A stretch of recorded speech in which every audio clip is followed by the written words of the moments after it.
When I got started with Obsidian, I found it really hard to decide how to start, and I was watching dozens and dozens of videos on the topic. And now that I've been using it for a few years, I'm going to make a few recommendations to you. So I recommend using the para method to get started, and then you can branch out later. And in this video, I'm going to explain to you in my own words what the para method is and how you can use it in Obsidian. And this video is actually a part of a course that I created. It's a 1-hour course where I just condense all of my knowledge of my dozens of hours of watching Obsidian content and building my own Zettelkasten, which now is over 2,000 nodes. So I hope you enjoy the video and maybe you're interested in the course too. Let's go. So just to speak a few words on structuring your nodes.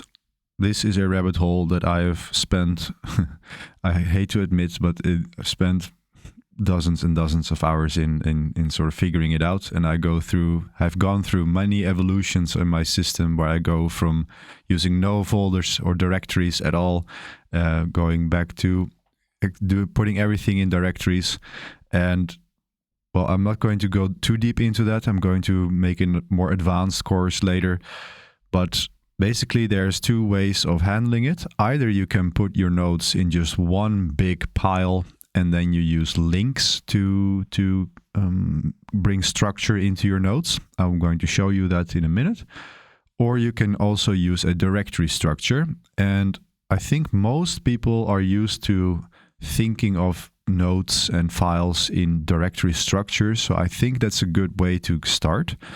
And then you can adjust it later if you want to. You can always just take all of your files, write a script where you take all your markdown files and pile them in one directory. That's not a real problem. But I'm going to show you how to use the para method. And I think this is a good way to get started, to bring some structure into your nodes and to your thinking process as a whole. So let's get into that.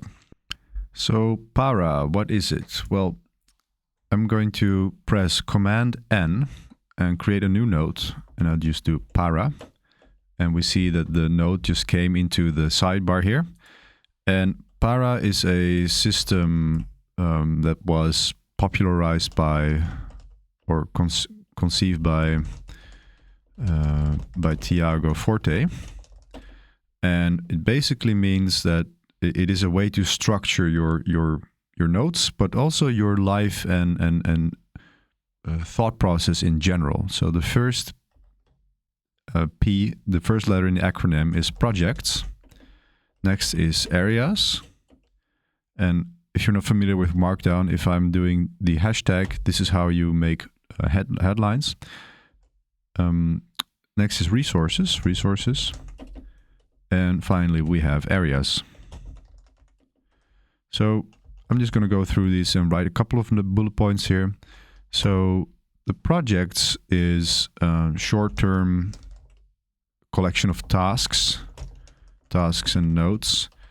So in getting things done, projects are defined, everything that takes several tasks in order to achieve a certain outcome. So it is something that you are be working on a temporary basis. Basically, it might be create a garden on the balcony, and to create that garden, I have to buy pots, I have to buy earth, I have to plant the seeds, I have to do some research, and then I collect all of the research in that folder for the project, so I have everything handy there.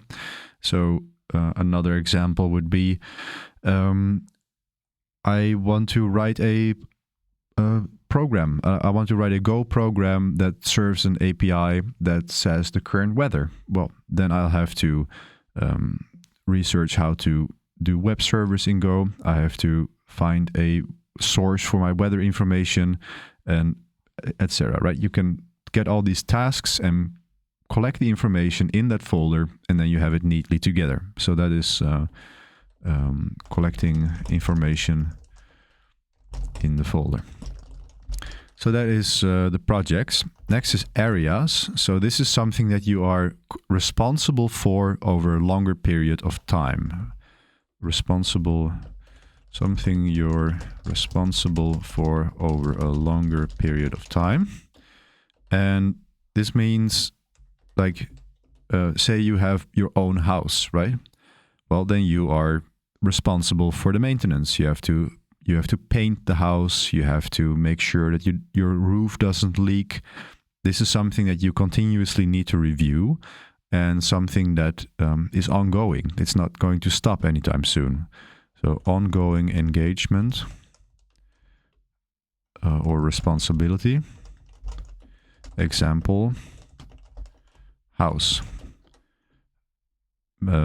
Responsible for maintenance, making sure the roof doesn't leak, and that the paint doesn't disintegrate, right? Regular painting. I'm going to refine these notes a little bit before I publish it, but that is basically what areas are.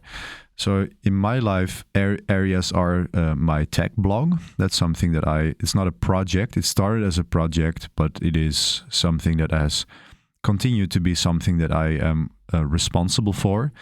Now is my school community is an area in my life that I'm responsible for, which I need to write. I write notes related to that, and all of those go into the school area.